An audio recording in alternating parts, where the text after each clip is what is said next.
ಶ್ರೀಗುರುಭ್ಯೋ ನಮಃ.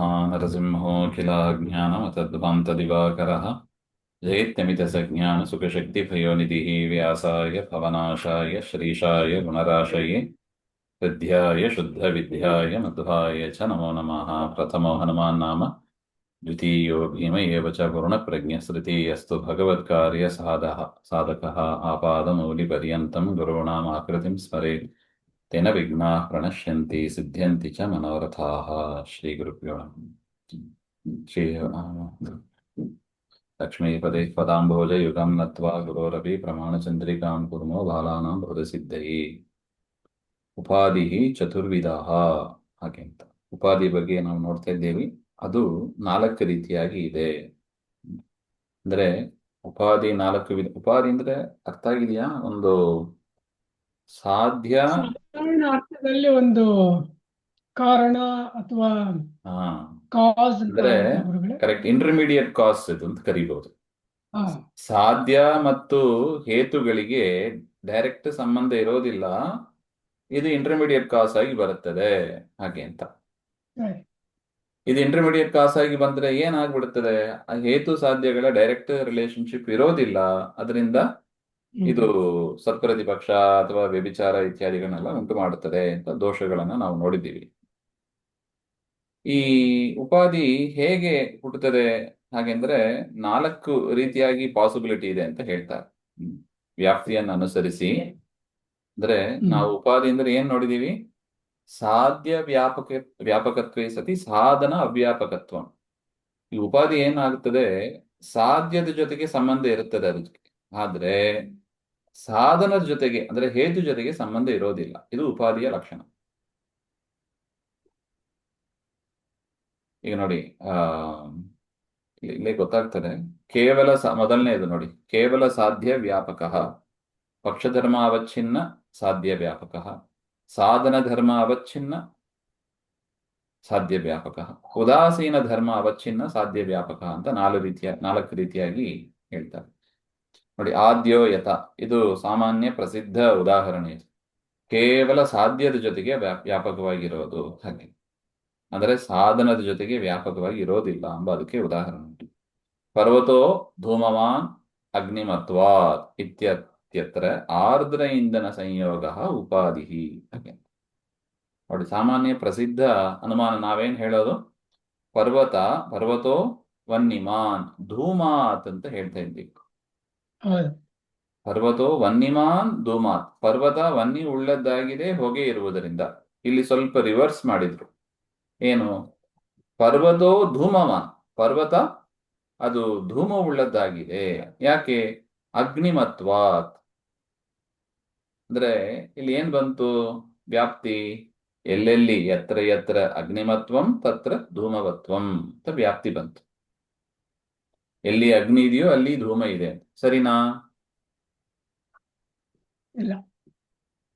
ಎಲ್ಲಿ ತೊಂದರೆ ಆಗ್ತದೆ? ಅಡಿಗೆ ಮನೆ ಆಗ್ತದೆ. ಅಡಿಗೆ ಮನೆಯಲ್ಲಿ ಇದೆ. ಅಡಿಗೆ ಮನೆಯಲ್ಲಿ ಅಗ್ನಿ ಇದೆ, ಧೂಮವೂ ಇದೆ, ಒಟ್ಟಿಗೆ ಇದೆ. ಆದರೆ ಒಂದು ಕಡೆ ಏನಾಗಿರಬಾರ್ದು? ವ್ಯಾಪ್ತಿಗೆ ಭಂಗ ಬರಬೇಕು. ಅಗ್ನಿ ಇರಬೇಕು, ಅದರ ಧೂಮ ಇರಬಾರ್ದು. ಕಾಯ್ದ ಕಬ್ಬಿಣ, ಕಾಯ್ದ ಕಬ್ಬಿಣದಲ್ಲಿ ಏನಿರುತ್ತದೆ? ಕೆಂಪಗೆ ಇರುತ್ತದೆ ಆ ರಾಡ್. ಧೂಮ ಇರಲ್ಲ. ಧೂಮ ಇರಲ್ಲ. ಹೌದು. ಈಗ ಇದಕ್ಕೆಲ್ಲ ಹಾಕ್ತಾರೆ ನೋಡಿ, ಮುದ್ರಾಧಾರಣೆಗೆಲ್ಲ ಹಾಕ್ತಾರೆ. ಬಿಸಿ ಬಿಸಿ ಇರ್ತದೆ, ಆದ್ರೆ ಹೊಗೆ ಇರಲ್ಲ ಅಲ್ಲಿ. ಹೊಗೆ ಬಂದ್ರು ಗೋವಿಂದ. ಚರ್ಮದಿಂದ ಬರ್ಬೇಕು. ಚರ್ಮದಿಂದಲೂ ಹೊಗೆ ಬಂದ್ಬಿಡ್ತು. ಸೊ ಇದು ಏನಾಗಿದೆ ಇದು? ಮತ್ತೆ ಏನ್ ತೊಂದರೆ ಇದಕ್ಕೆ? ಈ ಅನುಮಾನದಲ್ಲಿ ಏನ್ ತೊಂದರೆ? ಪರ್ವತೋ ಧೂಮವಾನ್ ಅಗ್ನಿಮತ್ವ ತುಂಬಾ, ಅದರಲ್ಲಿ ಅಗ್ನಿ ಇದ್ದ ಕಡೆ ಯಾಕೆ ಧೂಮ ಇರೋದಿಲ್ಲ? ಹಾಗೆಂದ್ರೆ ಧೂಮಕ್ಕೆ ಅಗ್ನಿ ಇರೋದು ಮುಖ್ಯ ಅಲ್ಲ, ಮುಖ್ಯ ಹೇತು ಅಲ್ಲ. ಮತ್ತೆ ಯಾವ್ದು? ಅದಕ್ಕೆ ಇಂಟರ್ಮೀಡಿಯೇಟ್ ಕಾಸ್ ಒಂದು ಬೇಕು, ಉಪಾಧಿ. ಅದನ್ನೇ ಉಪಾಧಿ ಅಂತ ಕರಿತೀವಿ. ಒಂದು ರೂಲ್, ಆ ಒಂದು ಏನ್ ಹೇಳೋದು, ಒಂದು ಸಿಚುವೇಶನ್, ಒಂದು ಕಾಸ್ ಬೇಕು, ಬೇರೆ ಒಂದು ಕಾಸ್ ಬೇಕು. ಯಾವ್ದು ಆ ಕಾಸ್ ಅದು?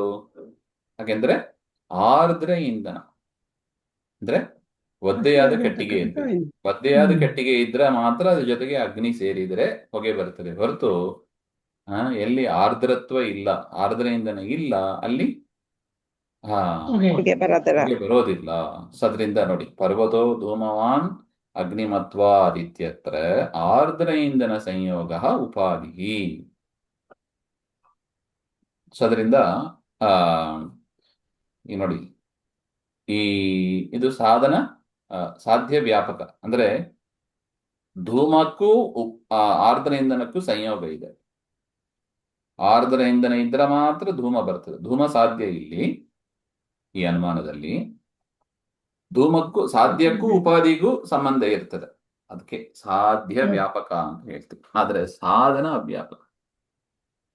ಅಗ್ನಿ ಇದ್ದ ಕಡೆ ಆ ಆರ್ದ್ರ ಇಂಧನ ಸಂಯೋಗ ಇರಬೇಕು ಅಂತ ನಿಯಮ ಇಲ್ಲ.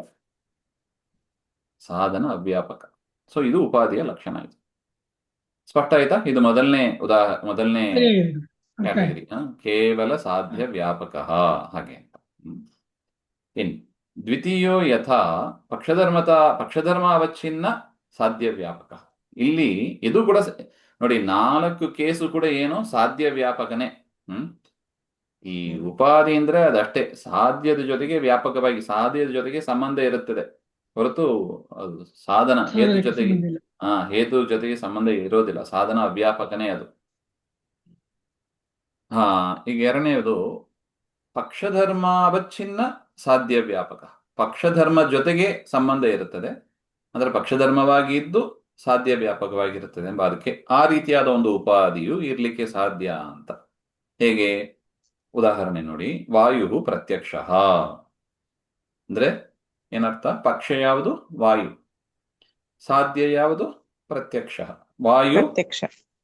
ವಾಯುವನ್ನು ನಾವು ಪ್ರತ್ಯಕ್ಷವಾಗಿ ತಿಳಿಲಿಕ್ಕೆ ಸಾಧ್ಯ. ಯಾಕೆ? ಪ್ರತ್ಯಕ್ಷವಾದ ಇಂದ್ರಿಯ ಅಂದ್ರೆ ಯಾವುದು? ಸ್ಪರ್ಶ. ಸ್ಪರ್ಶ ಆಶ್ರಯತ್ವ, ಪ್ರತ್ಯಕ್ಷ ಸ್ಪರ್ಶ ಆಶ್ರಯತ್ವ. ಇದು ಹೇತು. ಪ್ರತ್ಯಕ್ಷ ಸ್ಪರ್ಶ ಆಶ್ರಯತ್ವ, ಪ್ರತ್ಯಕ್ಷವಾದ ಸ್ಪರ್ಶದ ಆಶ್ರಯ, ಅದರ ಸಂಬಂಧವನ್ನು ಪಡೆದಿರುವುದರಿಂದ ವಾಯು ಪ್ರತ್ಯಕ್ಷ ಅಂತ ನಾವು ಯಾಕೆ ಹೇಳಬಾರದು ಅಂತ. ಸೊ ಅದರಿಂದ ಈ ಅನುಮಾನದಲ್ಲಿ ಏನ್ ತೊಂದರೆ ಆಯಿತು ಹಾಗೆಂದ್ರೆ, ನೋಡಿ, ಅನುಮಾನದಲ್ಲಿ ದೋಷ ಇದೆ. ಸಾಮಾನ್ಯ ಮೇಲ್ನೋಟಕ್ಕೆ ನೋಡಿದ್ರೆ ಹೌದು ಅಂತ ಅನಿಸ್ತದೆ, ಇದು ವಾಯು ಪ್ರತ್ಯಕ್ಷ ಸ್ಪರ್ಶ ಆಶ್ರಯತ್ವ. ಆದ್ರೆ ಅದಕ್ಕೆ ನೋಡಿ, ಈ ಉಪಾಧಿ ಎಲ್ಲ ಹೈಲಿ ಇಂಟೆಲೆಕ್ಚುವಲ್. ಇದು ಒಳ್ಳೆ ಬುದ್ಧಿವಂತಿಕೆ ಇರಬೇಕು. ವಿಷಯಗಳ ಬಗ್ಗೆ ಚೆನ್ನಾಗಿ ತಿಳ್ಕೊಂಡಿದ್ರೆ ಮಾತ್ರ ಈ ಉಪಾಧಿಯನ್ನ ಕಂಡುಹಿಡಿಲಿಕ್ಕೆ ಸಾಧ್ಯ. ಇಲ್ಲದಿದ್ರೆ ಮೇಲ್ನೋಟಕ್ಕೆ ಹೌದೌದು ಅಂತ ಅನಿಸ್ಬಿಡುತ್ತದೆ ಇದು. ನೋಡಿ, ಅವರು ಕೊಡುವ ಉಪಾಧಿ ನೋಡಿ, ಬಹಿರ್ದ್ರವ್ಯತ್ವ ಅವಚ್ಛಿನ್ನ ಪ್ರತ್ಯಕ್ಷ ವ್ಯಾಪಕಂ ಉದ್ಭೂತ ರೂಪವತ್ವಂ. ಹಾಗೆ ಅದು ಉಪಾಧಿ. ಬಹಿರ್ದ್ರವ್ಯತ್ವ ಅವಚ್ಛಿನ್ನ ಅಂದ್ರೆ ಉಪಾಧಿ ಯಾವುದು ಅಂದ್ರೆ, ವಾಯು ಪ್ರತ್ಯಕ್ಷ ಆಗಬೇಕು ಅಂದ್ರೆ ಏನಾಗಿರ್ಬೇಕು? ಬಹಿರ್ದ್ರವ್ಯತ್ವ ಇರಬೇಕು. ಅಂದ್ರೆ ಹೊರಗಡೆ ಇರುವ ಪದಾರ್ಥವಾಗಿ ಇರಬೇಕು, ಶರೀರದ ಹೊರಗಡೆ ಇರುವ ಪದಾರ್ಥವಾಗಿ ಇರಬೇಕು. ಪ್ರತ್ಯಕ್ಷತ್ವ ವ್ಯಾಪಕವಾದ ಉದ್ಭೂತ ರೂಪತ್ವ ಇರಬೇಕು. ಉದ್ಭೂತ ರೂಪವತ್ವ ಅಂದ್ರೆ ಏನು?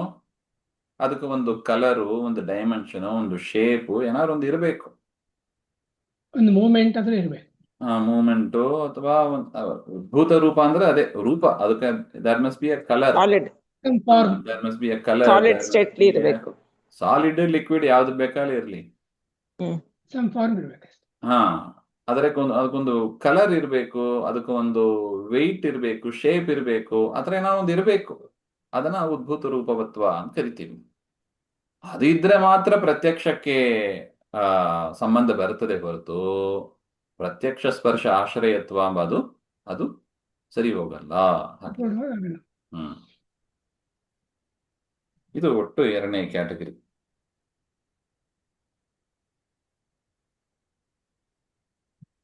ಏನ್ ಹೇಳ್ತಾರೆ? ಅತ್ರ ಉದ್ಭೂತ ರೂಪವತ್ವಸ್ಯ ಕೇವಲ ಸಾಧ್ಯ ವ್ಯಾಪಕತ್ವಂ ನಾಸ್ತಿ. ನೋಡಿ, ಸಾಧ್ಯ ಯಾವುದೋ ಪ್ರತ್ಯಕ್ಷ. ಉದ್ಭೂತ ರೂಪವತ್ವಸ್ಯ ಕೇವಲ ಸಾಧ್ಯ ವ್ಯಾಪಕತ್ವಂ ನಾಸ್ತಿ. ಗುಣಾದೌ ಪ್ರತ್ಯಕ್ಷತ್ವ ಸದ್ಭಾವೇ ಅಪಿ ಉದ್ಭೂತ ರೂಪವತ್ವ ಅಭಾವಾತ್. ನೋಡಿ, ಒಂದು ಪದಾರ್ಥದ ಒಂದು ಗುಣ ಇದೆ, ಅದಕ್ಕೇನಿಲ್ಲ, ಗುಣಕ್ಕೇನಿಲ್ಲ, ಉದ್ಭೂತ ರೂಪತ್ವ ಅಂಬದು ಇಲ್ಲ.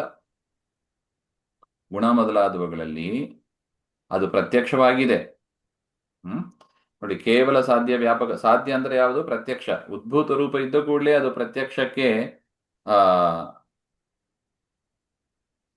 ಪ್ರತ್ಯಕ್ಷತ್ವ ಸದ್ಭಾವೇ ಅಪಿ ಉದ್ಭೂತ ರೂಪವತ್ವ ಅಭಾವ ಅಂತ ಹೇಳ್ತಾರೆ.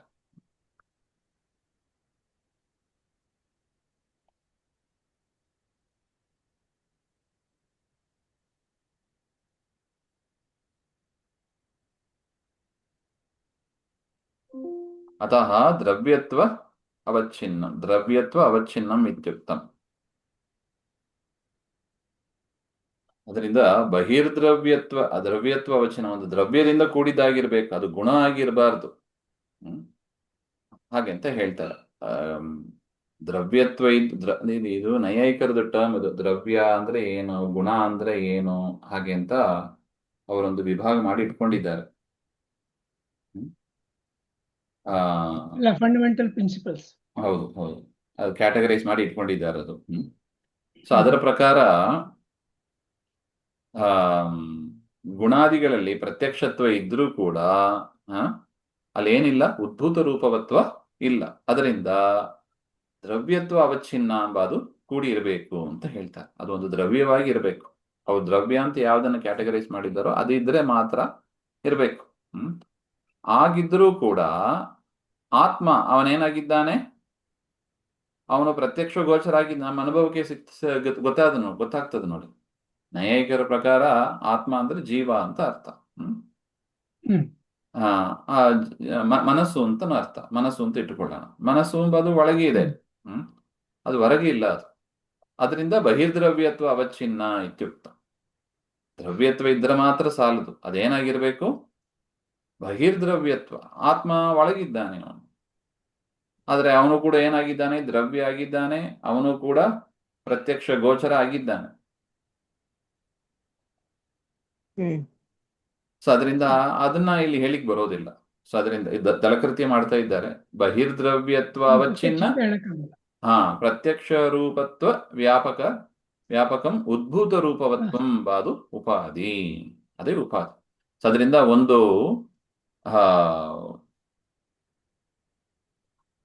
ಒಂದು ಪದಾರ್ಥ ಪ್ರತ್ಯಕ್ಷ ಆಗಬೇಕು ಅಂದ್ರೆ ಏನಾಗಿರ್ಬೇಕು? ಬಹಿರ್ದ್ರವ್ಯತ್ವ ಇರಬೇಕು.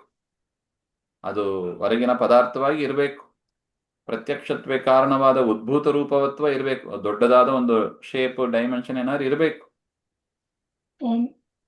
ಒಂದು ಫಾರ್ಮ್ ಇರಬೇಕು. ಈಗ ನೋಡಿ, ಗುಣ ಅಂದ್ರೆ ಈಗ ಬಿಳಿ ಬಣ್ಣ ಅಂತ ಹೇಳ್ತೀವಿ. ಬಟ್ಟೆ ಅದೊಂದು ದ್ರವ್ಯ.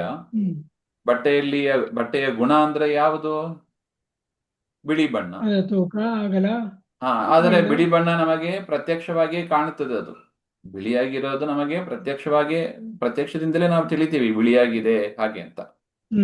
ಅದನ್ನೇ ಹೇಳ್ತಾರೆ ನೋಡಿ, ಗುಣಾದೋ ಪ್ರತ್ಯಕ್ಷತ್ವ ಸದ್ಭಾವೇಪಿ ಉದ್ಭೂತ ರೂಪವತ್ವ ಅಭಾವ. ಅದಕ್ಕೊಂದು ಸೆಪರೇಟ್ ಆಗಿ ಶೇಪ್ ಅಂತ ಇದೆಯಾ ಅದಕ್ಕೆ? ಬಿಳಿ ಬಣ್ಣಕ್ಕೆ ಇಲ್ಲ. ಅದು ಬಟ್ಟೆಯಲ್ಲಿ ಸೇರಿರೋದು ಅದು ಅಷ್ಟೇ. ಅದರಿಂದ ಅದನ್ನ ವ್ಯಾವೃತ ಪಡಿಸುವುದಕ್ಕಾಗಿ ಏನ್ ಮಾಡಿದ್ರು? ದ್ರವ್ಯತ್ವ ಎನ್ನುವುದನ್ನ ಸೇರಿಸಿದ್ರು. ದ್ರವ್ಯತ್ವ ಅಂತ ಸೇರಿಸಿದ್ರೆ ಏನಾಯ್ತು? ಬಟ್ಟೆ ಸಮೇತವಾದ ಬಿಳಿ ಬಣ್ಣ. ಈಗ ಗೊತ್ತಾಯ್ತು, ಈಗ ಪ್ರತ್ಯಕ್ಷಕ್ಕೆ ಗೊತ್ತಾಯ್ತು. ಹಾಗೆ ಬರೀ ಬಿಳಿ ಬಣ್ಣ ಅಂತ ಹೇಳಿದ್ರೆ ಅದು ಗೊತ್ತಾಗೋದಿಲ್ಲ. ಯಾಕೆ? ಬಿಳಿ ಬಣ್ಣಕ್ಕೆ ಏನಿಲ್ಲ, ಉದ್ಭೂತ ರೂಪವತ್ವ ಇಲ್ಲ. ಆ ಉದ್ಭೂತ ರೂಪವತ್ವ ಇರೋದು ಎಲ್ಲಿ? ದ್ರವ್ಯದಲ್ಲಿ ಇದೆ, ಬಟ್ಟೆಯಲ್ಲಿ ಇದೆ. ಅದರಿಂದ ಉದ್ಭೂತ ರೂಪವತ್ವವನ್ನು ಸೇರಿಸಿ ಇರತಕ್ಕ ದ್ರವ್ಯತ್ವ ಅವಚ್ಛಿನ್ನ. ಮತ್ತು ಆ ದ್ರವ್ಯ ಎಲ್ಲಿರಬೇಕು? ದ್ರವ್ಯ ಎರಡು ಕಡೆ ಇದೆ, ಒಳಗೂ ಇದೆ, ಹೊರಗೂ ಇದೆ. ಒಳಗಿರುವ ಆತ್ಮ ಇತ್ಯಾದಿಗಳಿಗೆ ಉದ್ಭೂತ ರೂಪವತ್ವ ಇಲ್ಲ, ಇದ್ರೂ ನಮಗೆ ಕಾಣಿಸೋದಿಲ್ಲ. ಆದ್ರೆ ಆತ್ಮ ಇದೆ ಅಂತ ಗೊತ್ತಾಗ್ತದೆ. ಸೊ ಅದರಿಂದ ಏನ್ ಮಾಡಿದ? ಅದನ್ನ ವ್ಯಾವೃತ್ತಿಪಡಿಸುವುದಕ್ಕಾಗಿ ಬಹಿರ್ದ್ರವ್ಯತ್ವ ಅವಚ್ಛಿನ್ನ ಪ್ರತ್ಯಕ್ಷತ್ವ ವ್ಯಾಪಕಂ ಉದ್ಭೂತ ರೂಪವತ್ವಂ ಉಪಾಧಿ ಅಂತ ಕ್ವಾಲಿಟಿ. ಈ ಕ್ವಾಲಿಟಿಯಿಂದ ಇರೋದು ಮಾತ್ರ ಏನಾಗ್ಲಿಕ್ಕೆ ಸಾಧ್ಯ? ಪ್ರತ್ಯಕ್ಷದಿಂದ ತಿಳಿಯಲಿಕ್ಕೆ ಸಾಧ್ಯ ಅಂತ. ಅದರಿಂದ ಗಾಳಿ, ವಾಯು ಅದು ಪ್ರತ್ಯಕ್ಷ ಅಲ್ಲ ಅಂತ ಒಟ್ಟು. ಯಾಕೆ? ಅದ್ರಲ್ಲಿ ಏನಿಲ್ಲ, ಬಹಿರ್ದ್ರವ್ಯತ್ವ ಅವಚ್ಛಿನ್ನ ಪ್ರತ್ಯಕ್ಷ ರೂಪಕ ಉದ್ಭೂತ ಉದ್ಭೂತ. ರೂಪವತ್ವ ಇಲ್ಲ, ಉದ್ಭೂತ ರೂಪತ್ವ ಇಲ್ಲ ವಾಯುವಿನಲ್ಲಿ, ಅದರಿಂದ ಪ್ರತ್ಯಕ್ಷ ಗೋಚರ ಅಲ್ಲ ಹಾಗೆ ಅಂತ. ಇದು ಪಕ್ಷಧರ್ಮ ನೋಡಿ. ವಾಯುವಿನಲ್ಲಿ ಏನಿದೆ, ಪಕ್ಷಧರ್ಮ ಅವಚ್ಛಿನ್ನ. ಅವಚ್ಛಿನ್ನ ಅಂದ್ರೆ ಬೇರೆಯಾದ ಅಂತ, ಪಕ್ಷಧರ್ಮದಿಂದ ಬೇರೆಯಾದ ಒಂದು ಧರ್ಮವನ್ನ ಹೇಳಿದಂತೆ ಆಯ್ತು. ಯಾವುದದು? ಬಹಿರ್ದ್ರವ್ಯತ್ವ ಅವಚ್ಛಿನ್ನ ಪ್ರತ್ಯಕ್ಷ ವ್ಯಾಪಕ ಉದ್ಭೂತ ರೂಪವತ್ವಂ. ಅದೇನಾಗಿದೆ? ಪಕ್ಷಧರ್ಮ ಉದ್ಭೂತ ಅವಚ್ಛಿನ್ನ ರೂಪತ್ವ ಆಗಿದೆ, ಸಾಧ್ಯ ವ್ಯಾಪಕವೂ ಆಗಿದೆ. ಇದು ಎರಡನೇ ಕ್ಯಾಟಗರಿ ಹಾಗೆ ಅಂತ. ಸ್ಪಷ್ಟ ಆಯ್ತಾ? ಆಗಿದೆ ಗುರುಗಳೇ. ತೃತೀಯೋ ಯಥಾ ಅಂತ ಮತ್ತೆ ನೋಡ. ಶ್ರೀಮಧ್ವಾಂತರ್ಗತ ಶ್ರೀಕೃಷ್ಣ ಅರ್ಪಣಮಸ್ತು. ಶ್ರೀ ಹರಯೇ ನಮಃ.